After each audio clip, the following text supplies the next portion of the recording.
Well, Derek, hi, how are you? I'm well, thank you very much. And you? I'm very well. I miss seeing you here live in Ottawa, although I hear you might be coming to town soon. I'm hoping to. There is some event that is going on with Rosé, I think, on I don't know, I'm sometime towards the end of May. Let's not Later say May. because Yeah. I'm not sure. Yes, I'm excited by that because I haven't been to Ottawa in 2 years and uh, Oh, I've missed it, to be honest. So, yeah. Nice to see customers face to face, the wine lovers to come and tell them about wine and what's going on. So that's great. yep, I'm looking forward to it. Awesome. Well, I wanted to just have a chat with you today, talk a little bit about your winemaking and also about the rosé that you're going to be bringing to town and that savvy customers get a chance to try. Very cool. Okay. Awesome. So you have many hats. You're the winemaker at Carlo Estates in Prince Edward County. You're the winemaker of your own winery, virtual winery in Niagara called Meldville.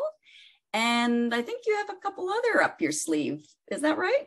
Yeah, we just don't want to get too lazy in our old age. So yeah, I travel out to Maelstrom Winery just north of Seaforth in Ontario, and I do also on the shores of Lake Huron another one called at Hessenland Inn, and the winery is called Schatz Winery.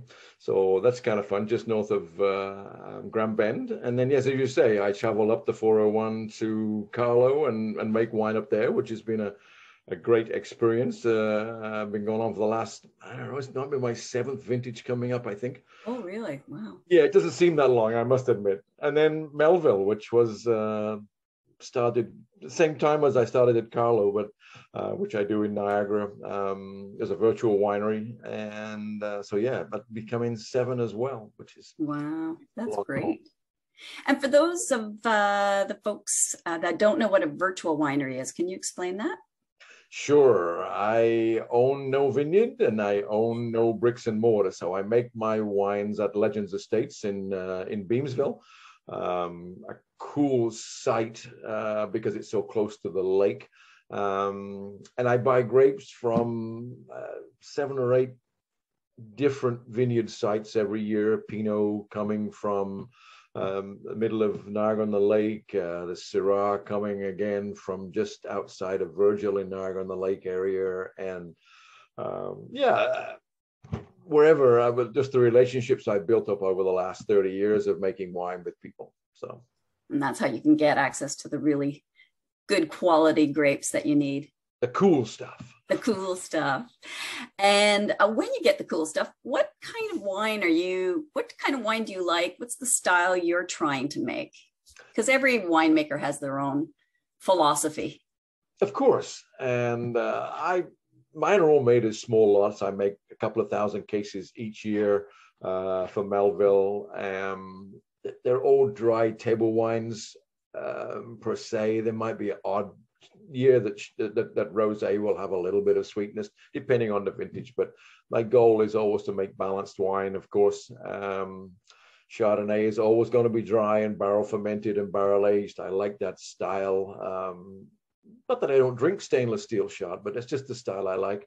Yeah. uh, and then Pinots and Cab Francs, they're just again balanced with skin contact, like a little bit of color.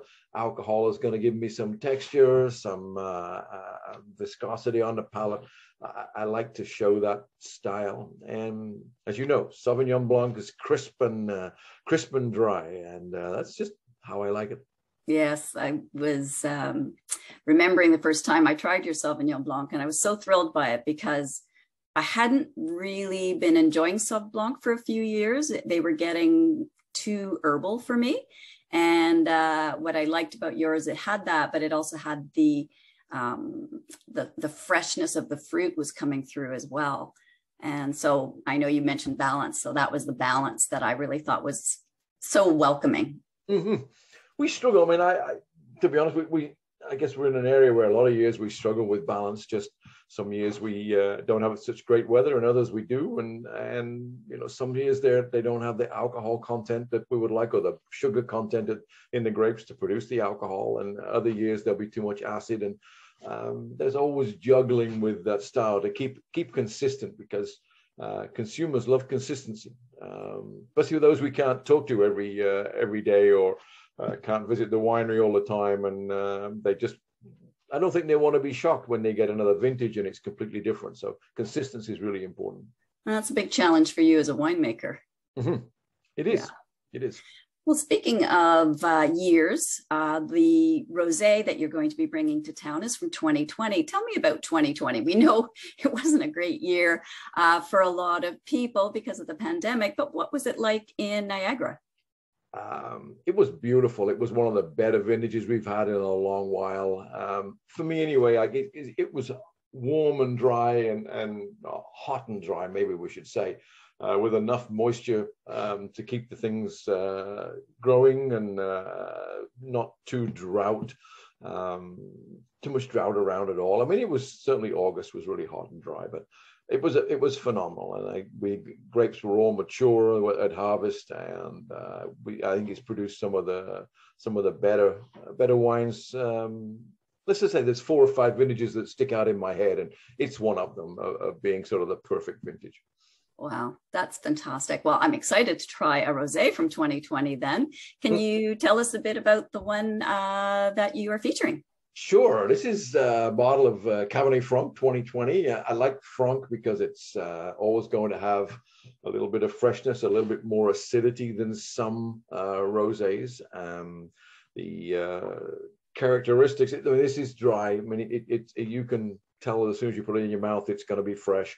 Nice acidity, lots of flavors, sort of wild strawberry and raspberry and cherry, a little bit of herbaceousness, which I think Cabernet Franc is often talked about in that sense. Not green and bell pepperish, but just a little bit of fresh herbaceous notes, sage and thyme, and that sort of character of green. So giving you that freshness, and it pairs well with a hot sunny day on a Saturday afternoon, but it also pairs really well with appetizers, salads. It pairs well with shellfish.